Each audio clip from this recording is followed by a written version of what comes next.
Hello student, आप सबका स्वागत है फिर से एक नए वीडियो। तो इस वीडियो में हम बात करने वाले हैं यहाँ पे क्लास 8 के हिंदी के पेपर के बारे में, जो आपका यहाँ पर 24 तारीख को पेपर होने वाला है। हिंदी का पूरा पेपर हमारे पास आ चुका है। तो बस वीडियो को पूरा का पूरा आपको लास्ट देखना है। चैनल पर पहली बार तो चैनल को आपको यहाँ पे सब्सक्राइब कर लेना है। तो यहाँ पे देख सकते हैं एट क्लास जितने भी स्टूडेंट इस वीडियो को पूरा का पूरा लास्ट तक देखें और चैनल को सब्सक्राइब कर ले, जिससे आपके पास सारे के सारे वीडियो आ सकें। अब जो आपके पेपर स्टार्ट हो चुके हैं, अब आपके सारे के सारे पेपरों की वीडियो इसी चैनल पर आने वाले हैं। तो चैनल को सब्सक्राइब कर लें और वीडियो को ज़्यादा से ज़्यादा शेयर करें। इसका पीडीएफ भी आपको मिल जाएगा, वो वीडियो को लास्ट बताऊंगा इसका पीडीएफ कहाँ पे मिलने वाला है। तो यहाँ पे आप देख सकते हैं कि राज्य शिक्षा केंद्र भोपाल मध्य प्रदेश है, जो वार्षिक परीक्षा 2024-25 का सत्र है।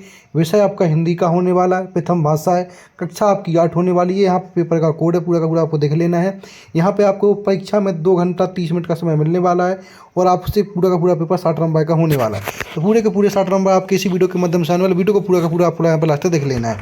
तो हम यहाँ पे पहले प्रश्न की बात कर लेते हैं। पहला प्रश्न में क्या पूछेगा उसकी हम यहाँ पे बात करने वाले हैं।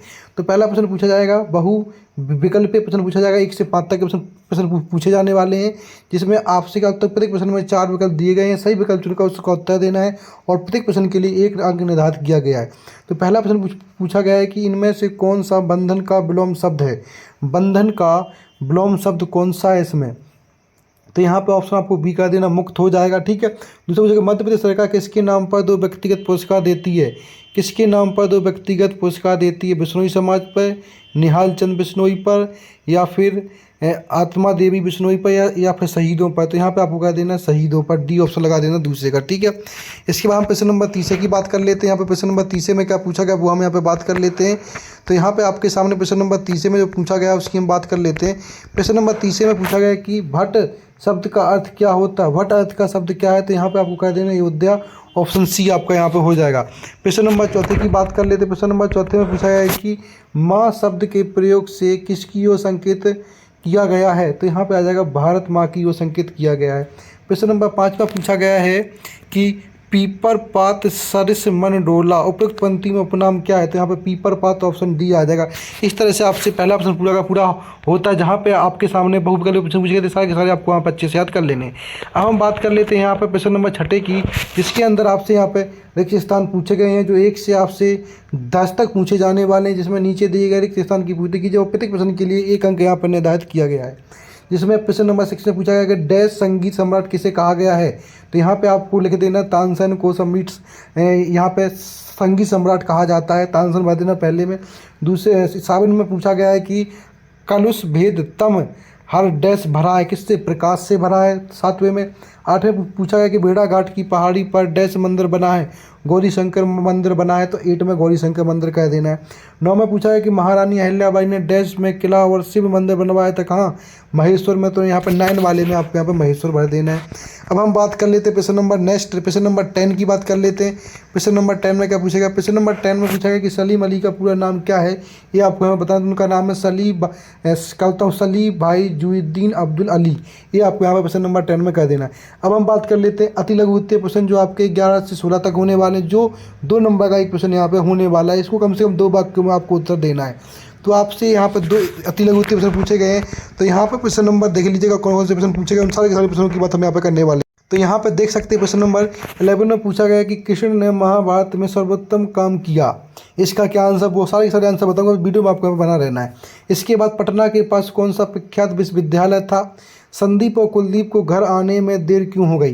तो हम यहाँ पे 11 का आंसर देखते हैं। यहाँ पर देख लीजिएगा, ये आपके सामने 11 का आंसर, जहाँ पे महाभारत में कृष्ण ने न्याय के साथ पांडव पक्ष का सहयोग करते हुए निर्वासित पांडवों को उनका अधिकार दिलाया था। 12 में पटना के पास कौन सा विख्यात विश्वविद्यालय। पटना के पास नालंदा विश्वविद्यालय था, जो अपने समय का बहुत ही प्रसिद्ध विश्वविद्यालय था। इसके बाद प्रश्न नंबर 30 पूछा गया कि संदीप और कुलदीप को घर आने में देर क्यों हो गई। तो यहाँ पर संदीप और कुलदीप को घर आने में देर इसलिए हो गई क्योंकि वे बाढ़ में फंसे लोगों की सहायता कर रहे थे। तो इस तरह से प्रश्न नंबर 13 तक आपको पूरे के पूरे प्रश्न अच्छे से आपको यहाँ पे याद कर लेने हैं। अब हम बात कर लेते हैं प्रश्न नंबर 14 की। प्रश्न नंबर 14 में पूछा गया कि गौरवन राजा के पास क्यों आया था। 15 में पूछा गया कि हमें दूसरे व्यक्तियों से किस प्रकार के वचन बोलना चाहिए। प्रश्न नंबर 16 में सलीम अली को पक्षी संरक्षण के लिए कौन सा पुरस्कार मिला था।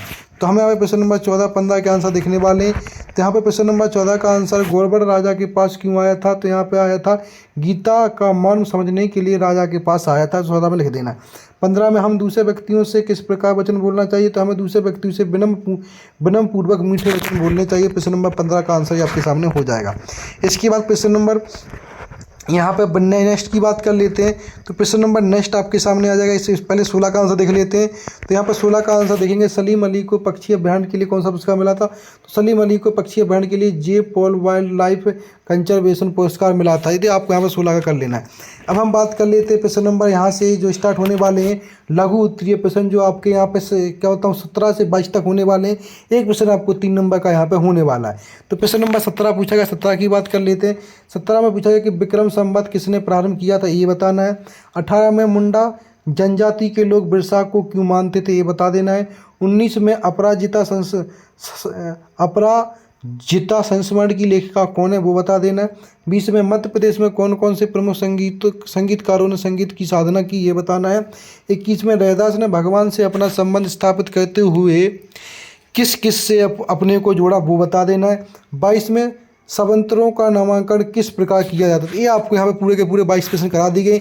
इन सारे प्रश्नों के आंसर भी हम यहाँ पे बताने वाले हैं। तो प्रश्न नंबर 16 का आंसर देख लीजिए, जहाँ पे यहाँ पर ये तो मैंने बता दिया है। यहाँ पे आपको प्रश्न नंबर 17 देखिए, जहाँ पे विक्रम संवत किसने आरंभ किया, वो बता देना है। मुंडा जनजाति के लोग बिरसा को क्यों मानते थे, वो बताएं। प्रश्न नंबर 18 तो इसे कर लेना है। प्रश्न नंबर 19 की बात करेंगे।